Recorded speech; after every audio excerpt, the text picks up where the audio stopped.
One day, Tom was in an accident and fell into a coma.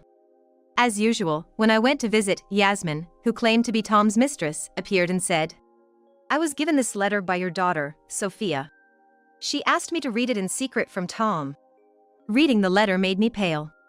At the same time, I remembered all the terrible things Tom had done and said to me in the past. People who can afford to should pay. Can we please stop with the weird tradition that men should work like in the old days? Looking back, I wonder if Tom was always after my money. After looking back and forth between the sleeping Tom and Yasmin several times, I sighed and asked, "So, what do you want me to do?" Without hesitation, Yasmin answered, "Please divorce Tom." She seemed serious. I still don't understand what she's thinking, but I'm sure she's sincere about wanting a divorce. I spoke to Tom with a voice colder than ice. "Wake up. My name is Lily. I'm an office worker at a company in New York. I just turned 50 the other day, and my husband, Tom, is a year younger at 49. Our daughter, Sophia, just graduated from college a few months ago, became a working adult, and moved out, making our home much quieter than before. We got married over 20 years ago. Tom and I found common ground in music, hit it off from there, and started going out together. Half a year after we started dating, Tom suddenly said he wanted to quit his job. He had been on bad terms with his coworkers for a while and said it was mentally exhausting, so he wanted to find a job that suited him better. I empathized with Tom and supported his decision. When Tom found a new job and our lives stabilized, we decided it was time to get married. After 1.5 years of dating and 6 months of living together, 2 years in total, I thought I knew Tom well, but I never imagined what would come later. "Sorry, Lily. I've been a burden on you," Tom said, clasping his hands in front of me. We moved to a new house after getting married, but just before moving, Tom revealed he didn't have the financial ability to pay the rent. "It's okay, it's just this once. We're married now, so we should help each other out from here on." I said it calmly to avoid any conflict, but inside, I was irritated. This should have been obvious before signing the lease. Yet, Tom relied on my income and kept silent until the last minute. As a compromise, we decided to each put $1,000 into savings every month and live off the rest. However, Tom frowned at this suggestion, saying, "I just changed jobs and don't have the extra money to save. $1,000 a month. It's not impossible, but my company doesn't offer many allowances, and it's mostly out of pocket. Maybe we can wait until things settle down?" I was speechless. These issues were hidden or intentionally obscured when we were living together. Seeing Tom's irresponsible nature firsthand made me want to sigh. "All right, then the car we were planning to buy, let's wait until your income stabilizes before you buy it." "Sure." So far, so good. I thought that in about 6 months, Tom would get used to his job and start to think about our household more. But even after 3 months, and then 6, Tom kept saying he wasn't ready because he hadn't adjusted to his job or wanted to think more about the car. His salary was low because he was a new employee, and he complained about his low take-home pay even with overtime. Yet, he often worked overtime almost every night, and when a new game came out, he didn't hesitate to spend nearly $2,000 on the game and the console. While claiming to be short on money, Tom's lavish spending raised my suspicions. When I confronted him, he said, "I believe investing in oneself is important. No matter how tough times are, not forgetting to reward myself is what made me who I am today." And with that, the conversation ended. Days like this continued, and a few months after our marriage, I felt ill at work and was told by my boss to go home early for my health. As I was about to park my car, I noticed an unfamiliar car in our parking spot. Wondering what to do, I contacted the property manager, and after checking the surveillance footage, it was clear the car belonged to a woman in her mid-20s. It seemed someone had invited her over and decided to save on visitor parking fees by using the open spot. For now, the manager unlocked an extra space for visitors, so I parked there and went home. As I fumbled with my keys at the door, I heard some noises inside. Tom was supposed to be at work, so could it be a burglar? But then, the door opened, and Tom came out. "Hey, Lily. Aren't you supposed to be at work?" When I mirrored his question, he awkwardly mentioned he had the day off suddenly. Feeling unwell, I simply responded, "Oh, I see," and didn't press any further. Looking back, had I confronted Tom about my suspicions then, maybe things wouldn't have come to this. After explaining why I came home early, Tom hurriedly ushered me to the bedroom. Mentioning the unknown car in our parking spot, I told him my car was now in the manager's reserved space. Tom said he'd move it later and left the room. Resting idly, it wasn't long before I heard Tom leave and return, cheerfully announcing, "I moved the car back for you." I was momentarily puzzled but just thanked him for now. That night, I went to bed without doing much else. Surprisingly, Tom had taken care of some household chores that day. From that day on, Tom didn't do anything particularly strange, and as normal days continued, I completely forgot about the possibility of him having an affair. After our daughter, Sophia, was born and we were caught up in raising her, before I knew it, she had come of age, and I felt a weight lift off my shoulders as parenting duties eased. I'm still at the same job. Meanwhile, Tom has changed jobs several times since then, always using the transition as an excuse for not contributing much to our living expenses. Come on, enough already. If you don't pitch in for the living expenses, it's tough on me too. But my words never seemed to reach Tom. What? Are you saying I'm a failure? Lily, I didn't think you were such a cold-hearted person. Our arguments became more frequent, and I was emotionally drained. Still, having our lovely daughter Sophia around helped me muster the strength to carry on. It seems Tom has no intention of supporting our family or working together. Realizing he'll never change, I thought it might be better if I just became the breadwinner. Of course, I bought the new car with my savings, and I shouldered most of Sophia's education costs. But Tom takes it for granted. People who can afford should pay. Can we drop the old-fashioned notion that men should work? I argued that Tom, earning less and not contributing to child-rearing, should at least do his share of the household chores.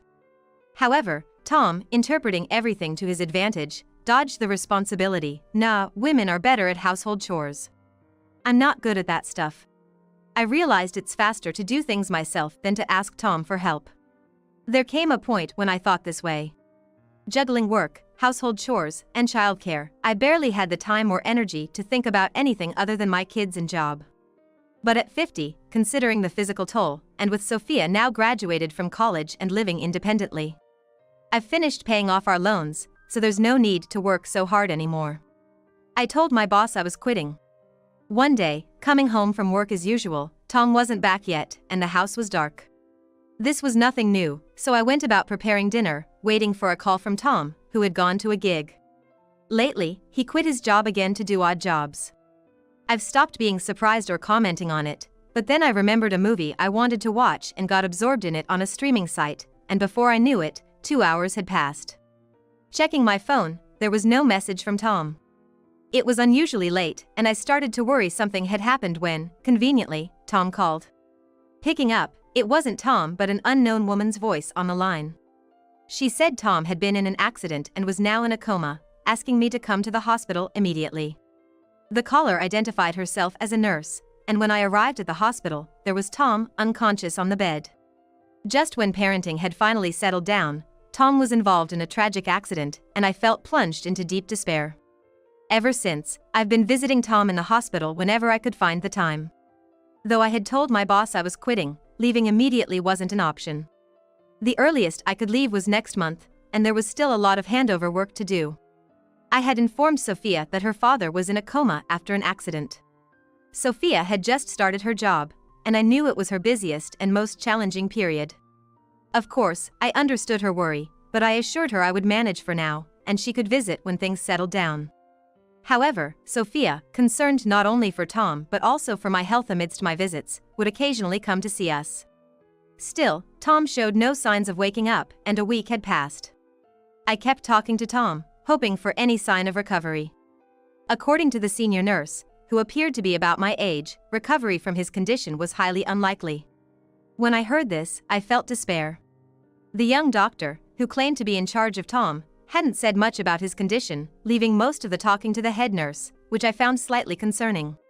But I knew nothing about the medical world, and it wasn't my place to question the professionals. I forced myself to swallow my doubts. Tom remained unresponsive. I knew that talking to him wouldn't necessarily make a difference, but I couldn't help wishing for him to wake up. Though Tom hadn't been much involved in housework or childcare, it was only natural for me to worry. After all, we had shared our lives together. Please, come back to me. As I whispered this, holding Tom's hand, there was a knock at the door. Responding, a young woman I didn't recognize entered and started to look uneasy. Wondering who she could be, she hesitated, struggling to find words. After a few minutes of silence, she finally spoke up. I was asked to deliver this letter by your daughter, Sophia. She wanted you to read it in secret from Tom. Shocked, I watched as the woman, introducing herself as Yasmin. Nice to meet you, I'm Yasmin. And slowly handed me the letter. I was puzzled why Sophia's name came up and why Yasmin had such a letter. And why did Yasmin know Tom, especially suggesting to read it in secret? Many questions began to flood my mind, but I took a deep breath to stay calm. Given Tom's coma, I figured it was okay to read the letter here. And as I unfolded it, I hastily began to undress Tom after finishing the short message. The shocking reality before me left me speechless and in despair. What is the meaning of this? At that moment, I thought I saw Tom's eyelids move slightly, turning slowly towards Yasmin. Her expression was unreadable. Who exactly are you? I asked cautiously, to which Yasmin replied with an apologetic look. I'm Sophia's friend from high school. With everything happening so suddenly, it was hard to process, but Yasmin did indeed appear to be around Sophia's age. Pressing her about her relationship with Tom, she claimed to be his mistress. I've been struggling with when to tell you. But knowing you were in the picture, I thought I had no chance. Yet, I didn't want to live with regrets, so I came to tell you. I looked to the heavens, overwhelmed by the bizarre situation of my daughter's friend revealing an affair with my husband, and herself bringing a letter from Sophia. After glancing between Tom and Yasmin several times, I sighed and asked, "So, what do you want from me?" Without hesitation, Yasmin answered, "Please, divorce Tom." She seemed serious. While I couldn't understand her reasoning, I was sure she genuinely wanted the divorce. There were so many things I wanted to confront her about, but first, I needed to deal with Tom's situation. With a cold voice, I told Tom, "Wake up." Tom remained unresponsive. But it was clear that this was nothing but an act. Never could I have imagined things turning out this way. Enough already. Losing my patience, I reached for Tom's neck as he lay pretending to be asleep, and he immediately jumped up. Damn, that's cold. Tom's loud voice filled the private room, creating an indescribable atmosphere. Oh, so you could recover from your coma easily. Maybe I should have tried this from the start, huh? I asked without changing my expression, and Tom awkwardly looked away. Usually bothered by my cold hands, I never thought they'd come in handy like this. As you can see, Tom was never really in a coma. If he were truly comatose, a slightly chilly touch wouldn't have him waking up like this. We were told he fell into a coma due to injuries sustained in an accident, including abdominal damage and brain trauma, but Sophia's letter said otherwise. There wasn't any accident, let alone injuries or damage. Mom, something's definitely wrong here. So, I boldly decided to lift his shirt to check for any abdominal injuries first. But there was no bandage, just his unmarred side. So, the only thing here is that impressive belly fat, huh? I joked, and Tom's face turned red as he trembled. That means the bandages on his head, the IVs, everything was a lie to create the illusion that Tom was injured and in a coma. It means the hospital was in on it. Now that he was awake, there was no turning back for Tom, and I pressed on. Explain everything from the start. And that includes your affair with Yasmin, spill it all. What are you planning here? What's your relationship with the hospital? Answer me. As I confronted Tom, he murmured resignedly. I wanted a divorce. That's why. That's why? You concocted this ridiculous plan and dragged so many people into it just for that? Well, overwhelmed by my questioning, Tom shrank back and fell silent. If only he had told me straightforwardly. Now that Sophia is an adult and living independently, there's no need to hesitate over finances or child-rearing concerns about divorce. Gray divorces are common enough. If he was so unhappy with our marriage, he could have just said so. But he couldn't, could he? You thought if you brought up divorce directly, I'd demand alimony, knowing about your affair. So, you pretended to be in a care-needing state, hoping I'd choose to leave on my own, right? Tom nodded silently. Such a roundabout and bold strategy made me sigh. Though I had suspected Tom might be cheating recently, now that child-rearing is over. I belong with Yasmin. Sophia was an accident, but of course, she's my child, so I thought I'd endure until she was independent. But I've reached my limit. I didn't want to live with an old lady like you anymore. His blunt words made me dizzy, but I knew I couldn't show weakness. Does Yasmin agree? I asked, and after a moment of hesitation, Yasmin slowly nodded. Seeing their resolute determination, I realized resisting was futile. It made me wonder what the last 20+ years were for, leaving me feeling empty. Unperturbed by my feelings, Tom insisted on divorcing me to be with Yasmin and his family. Realizing there was no point in making excuses now that the truth was out, he seemed to accept his fate. An old man at 50, chasing after a young girl and demanding a divorce from his wife, was nothing short of disgraceful. Though I had much to say, my decision was firm. Fine. We can divorce. At that, Tom's face brightened with a nod, while Yasmin looked uncomfortable, seemingly with more to say. I decided to leave the painful space of the hospital. Remember, you're the perpetrators. Whatever happens, don't try to escape responsibility. Especially you, Tom, got it? I sharply warned, and Tom inhaled sharply. Having never seen me so angry. After a while, Tom woke up from his supposed coma and was discharged. Returning home as if nothing happened, he started packing his things awkwardly upon seeing me. I asked without even looking at him. Your family is Yasmin, right? Why don't you go back to her? Stammering, Tom said, we're not officially a family yet. I sighed, not knowing how many times I had done so. Fine. Do as you please.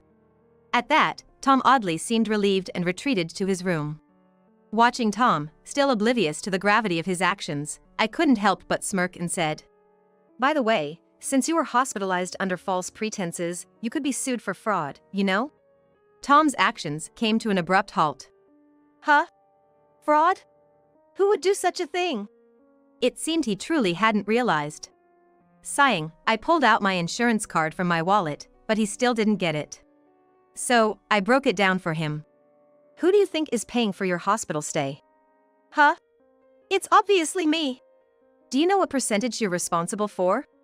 And the bill indicates you had surgery, which means you'll exceed your out-of-pocket limit. So, who do you think pays the rest? Obviously, it comes from the health insurance you're enrolled in. After explaining, Tom pondered for a few minutes before turning pale as it dawned on him. Normally, there's nothing wrong with being hospitalized, but claiming for a fake illness and surgery, and then billing that the health insurance is clearly fraudulent. I informed him that if I reported this, he'd immediately be in trouble with the police. Tom, trembling and crying, begged, please, anything but that. I couldn't believe he was just now realizing the implications, while he mumbled something about having paid his share at the front desk, so it shouldn't be a problem. I'm not an expert, so I don't know the exact legal terms. But there's no doubt Tom pretending to be sick would lead to some criminal or civil liabilities. Just to be sure, I also asked. You didn't apply for a life insurance payout, did you? Got a diagnosis certificate? Tom froze. That would be insurance fraud. This time, you've committed fraud against both the health insurance and the life insurance company. Well, such a simple trick would be easily discovered, I said, mocking him as I walked past the motionless Tom. Don't stay in your little dream world forever. What you've done isn't just cheating, it's a criminal act. With that, I left the room, carrying my pre-packed suitcase. I had no intention of staying in that apartment once Tom woke up. Leaving the home where I felt Sophia's growth was regrettable, but it was better than being reminded of Tom's betrayal. I searched for a vacancy at a hotel and decided to make that my base for the time being. Hours later, Tom contacted me. What are we supposed to do now? As if we could decide that right now. His panicked, tearful babble ignited my anger again. After raising my voice, Tom fell silent. Taking a deep breath to calm down, I said, from now on, I don't want to speak to you unless it's through a lawyer. Please, just leave me alone for now, and hung up. There's no time to be down. I resolved to sort out my feelings today and prepare to face Tom head-on from tomorrow. Tom continued to send incomprehensible Romeo emails, all of which I ignored. Weeks of ignoring him later, I decided to hand everything over to a lawyer and met Tom face-to-face for the first time since that day. Tom looked gaunt and pale, probably from stress. I presented him with divorce papers and a document stating conditions. Tom was stunned after reading the documents. You want me to pay everything in one go? That's unreasonable. Yasmin knew she was married and still, she had an affair with me. Obviously, she should pay for the sin. What do you think of Yasmin? If you love her, just accept the condition and pay for your sin. Unable to argue, Tom just sulked in silence. It was absurd for him, the cheater, to lash out at me, but I remained composed. Claiming, this is extortion. Your lawyer is too aggressive. Seeing my lawyer bewildered, I couldn't help but smile wryly. At the same time, Tom's words just an affair were unbelievable. In front of Tom, I slammed down photos proving his infidelity. Suddenly, Tom's movements halted, and his eyes slowly turned towards me. The flow of conversation had clearly shifted, and Tom wore an expression of disturbance like never before. How did you get this? Lily, how much do you know? What I had presented was a photo of Tom, another woman, and Yasmin, all together. That day I left work early. You've been cheating with the woman who parked her car in our spot, haven't you? I was curious. After I came back, I heard you immediately moved the car back. Why were you able to move the car right away? Was it because your lover was actually at our house, and you sent her away as soon as I returned? It's not as simple as that, is it? I said, and Tom remained silent, as if I had hit the mark. I hadn't thought much of it at the time because I was feverish, but upon reflection, there were many suspicious points. Tom, you were off work, the woman parked in our spot, and you were enjoying your affair at home until I came back unexpectedly, right? You pretended to be concerned, pushed me into the bedroom during that brief moment, and managed to let her leave and move her car. And all this while, you were playing the family man with me and Sophia, while secretly building another family with Yasmin and her folks. You're the worst, you know. As I sharply put it, tears welled up in Tom's eyes, but he managed to speak. I didn't mean for things to turn out this way. If you can't take full responsibility, then don't have children. I'm sorry. Tom had been cheating for over 20 years. Throughout that time, Tom rarely contributed to the household financially, and of course, he didn't do chores either. Though he did act like a father during school events, and never disappeared on weekends suddenly. After the day I left work early, Tom hadn't shown any suspicious behavior, so I thought the cheating had stopped, but I was completely mistaken. I heard it from Yasmin herself. You lied about being her lover in front of me, trying to break you two apart on your real lovers, your real affair partner's command. Tom, trembling and clenching his teeth, could only stutter meaningless words. Thinking it was time to give him a push, I continued. Never would I have thought you've been leading a double life for over 20 years. Constantly changing jobs was just an excuse to hide your income. You were actually giving money to Yasmin and her family, leaving nothing for us. Unbelievable. To think my own husband could be such a despicable person. You and that woman, Kelly, were behind everything. Suddenly, Tom stood up, then began to prostrate himself on the ground. Kelly was the head nurse who had informed me about Tom's condition. Back then, she was just a regular nurse without a boyfriend. She fell in love with Tom at first sight despite knowing he had a wife, me, and still engaged in a relationship with him. Yasmin was the result of that relationship. She was raised by Kelly, being told, "Your father is currently living tied to another woman. Once her child becomes an adult, he promised to become a family with us, so just endure until then." However, Yasmin was shocked to learn that her father was also Sophia's, her best friend's father, and couldn't bear to betray her friend, even under her mother's pressure. One day, Kelly, having graduated and started working as a nurse, told Yasmin about a terrifying plan. To get your father back, we'll make it seem like he's been in an accident and hospitalized. You, pretending to be transporting a patient, will sneak him into a private room. I've paid off the administrative staff and a trainee doctor. Then, pose as his lover and drive that vixen away. Once she finds out her husband is cheating with a woman her daughter's age, she'll back off. Despite following Kelly's orders, Yasmin also contacted Sophia, who, as it turned out, was a police officer. Though it was outside her jurisdiction, Sophia noticed something odd about her father's accident and started investigating on her own until she uncovered the truth. There was no accident involving my father, yet he's hospitalized. Yasmin, do you know something? Why is my father in your hospital? Unable to bear it anymore, Yasmin confessed everything, overwhelmed by the betrayal towards her best friend. Sophia, upon learning the truth, reprimanded Yasmin but calmly assessed that the root of all evil was Kelly and Tom. She immediately wanted to inform me, but at that moment, Yasmin said, "I want to take responsibility for my actions." With Kelly keeping a close watch in the hospital, speaking carelessly wasn't an option.